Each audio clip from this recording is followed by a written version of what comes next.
Before we begin this tale of shattered trust and a vengeance that was years in the making, make sure you are subscribed to the Black Queen's Revenge, because some scars never truly heal, and some returns are anything but a blessing.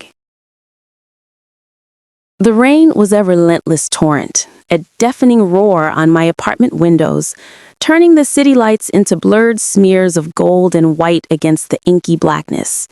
I was just finishing a late shift, the warmth of my small home a stark contrast to the violent chill outside, when I saw him. A hunched figure shivering in the dim glow of the street lamp. Huddled in the recess of the building's entrance, his shape was just a bundle of wet clothes in desperate misery. My heart ached, a familiar pang of sympathy. I had known struggle too. Not this degree, but enough to recognize the hollow look of someone with nowhere left to go. I made a decision. A foolish, impulsive act of kindness fueled by the memory of my own past loneliness. I threw on a coat and stepped out into the stinging rain. The wind whipped at me as I approached him. "Sir, you can't stay here. You'll freeze." He looked up, and his eyes were the most startling shade of blue, filled with the wariness that spoke of a lifetime of disappointment. He was older than I first thought, lines of hardship etched deep around his eyes, but there was a dignity there too, a remnant of something proud. He didn't beg, just nodded slowly, understanding the truth in my words. "I have a couch," I said, my voice barely a whisper against the storm. "It's warm and dry for the night." His gratitude was silent, a mere slump of his shoulders as he followed me inside. The warmth of my apartment seemed to embrace us both, and I felt a surge of righteousness. This was a good thing, a human thing to do. He stood dripping on the doormat, a puddle forming around his worn-out shoes. His smell was a mix of damp wool and the city's grime. I tried not to react, gesturing towards the bathroom. "Please get warm. A hot shower will help. I can find you some clean clothes." He just looked at me for a long moment, those blue eyes searching my face as if looking for a trick. Then he nodded again, a single grave movement, and disappeared behind the bathroom door. The lock clicked shut, and I busied myself finding an old sweatsuit.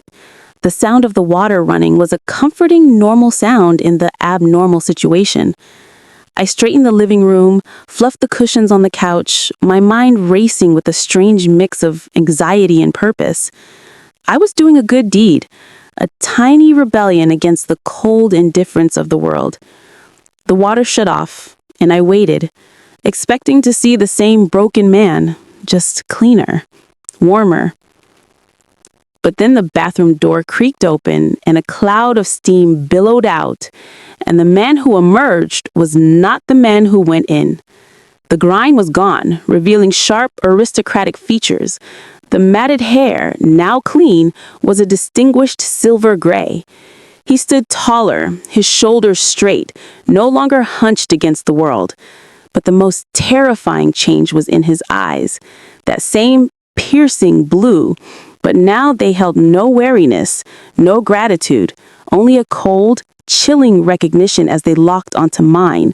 He looked at me, not as a benefactor, but as a predator looks at its prey.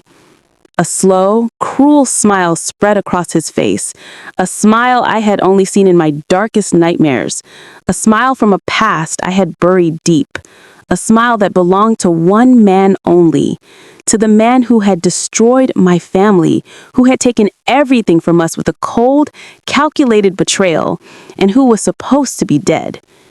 My breath caught in my throat. My heart hammered against my ribs so hard I thought it would burst. The room spun, the kindness in my heart freezing solid and shattering into a million fragments of pure, primal fear. I tried to speak, to form a word, a scream, anything, but my voice was gone, stolen by the sheer impossible horror of it all. I was utterly, completely speechless.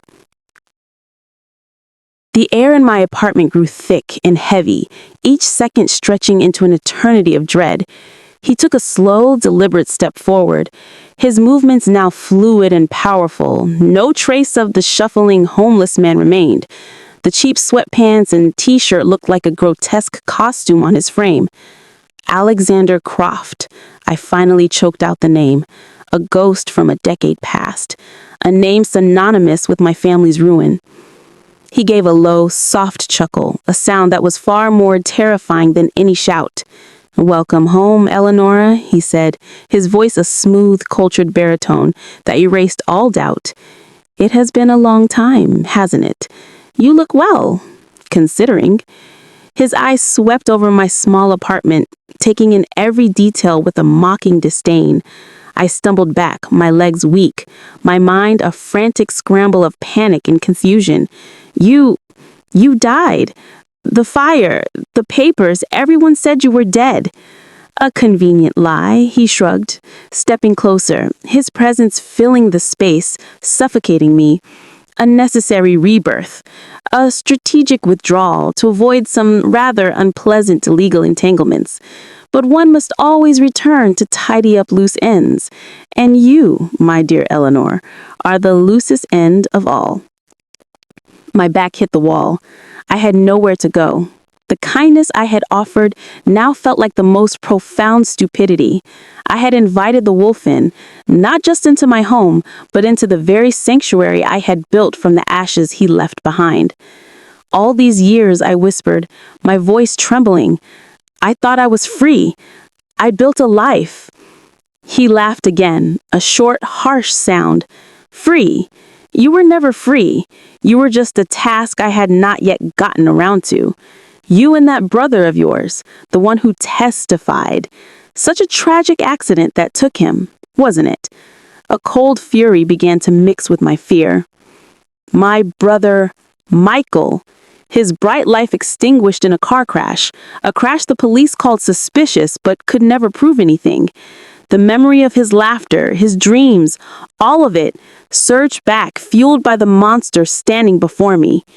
"You," I breathed the word laced with a hatred so pure it shocked me. He saw the shift in my eyes and his smile widened. "Yes, me," he said softly. "It seems my charity case has a bit of fight left after all. But then again, your father had fight too, right up until the end." He closed the final distance between us, his hand shooting out to grip my chin. His touch was like ice, forcing me to look into those merciless blue eyes. "This is what true power feels like, Eleanor. It is not in the grand gestures, but in the patience to wait for the perfect moment to strike. I let you and your brother live your pathetic little lives. I watched you struggle. I watched you think you had won. And now here you are, having brought me right into the heart of your fragile little world. You have no idea what is coming next." The terror was absolute, a black hole consuming all thought, all hope. But deep within that darkness, a new emotion was born, a hard, cold, sharp thing. It was the seed of my revenge. His grip on my chin was like a vice, his words the final key that unlocked not my submission, but a vault of festering hatred. I had spent 10 years burying my pain, building a quiet life, but he was wrong. I had not just been living, I had been remembering.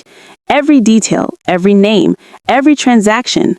My father, a broken man, whispering secrets on his deathbed, secrets about offshore accounts, hidden ledgers, a final confession meant for the police, but they never came. Instead, Alexander Croft had come first. But my father, he was a meticulous man. He left a key, a digital key, to a safety deposit box I had never had the courage to open. But now as Alexander Croft smirked down at me, believing himself the absolute victor, I realized courage was not the absence of fear. It was the fuel for retribution. A strange calm descended upon me, the initial shock hardening into a diamond core of resolution. My tears dried, my trembling stopped, and I looked right back into his eyes. My voice when I spoke was steady and cold as steel. "You are right, Alexander," I said. "I taught you everything I know about patience. His smirk faltered just for a fraction of a second, a flicker of confusion in his arrogant gaze. "What are you babbling about, little girl?" he sneered, but the pressure on my chin lessened ever so slightly. "My father kept a diary," I continued, my gaze unwavering. "He documented everything, your deals, your lies, the names of the judges you bribed, the offshore accounts in the Caymans, the numbered accounts in Switzerland, all of it. He knew you would come for him one day. He was ready." I saw the first real crack in his facade, a slight paling of his skin, a tightening around his mouth. "You are lying," he hissed, a desperate edge to his voice. He was a fool. He kept no records. He was too trusting. "Am I?" I asked gently. "Then why do you think I live in this apartment, this specific building?" He looked around, truly seeing it for the first time. The unassuming nature